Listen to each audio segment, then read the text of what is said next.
Mitäs sanotte? Olisiko tämmönen aamiainen meidän sankareille tarpeeksi tuhti? Munia, pekonia näyttäisi, että englantilainen aamiainen olisi tulossa kyllä teidän miehet ilahtuu.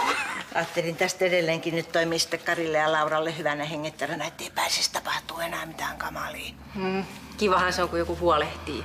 Kyllä sitä vaan on jaksettava, kun on tää nyt lapsen lapsikin tulossa. Muistaa vaan, ettei tuppaudu liiaksi. Ei ole pelko.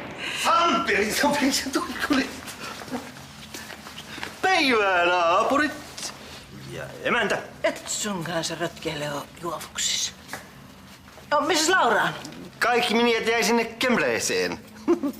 Ei tullut mukaan, ei Laura tullut mukaan, ei kirveelläkään. Tässä kahvinkei. Joo, kyllä tässä huikopala maistuu.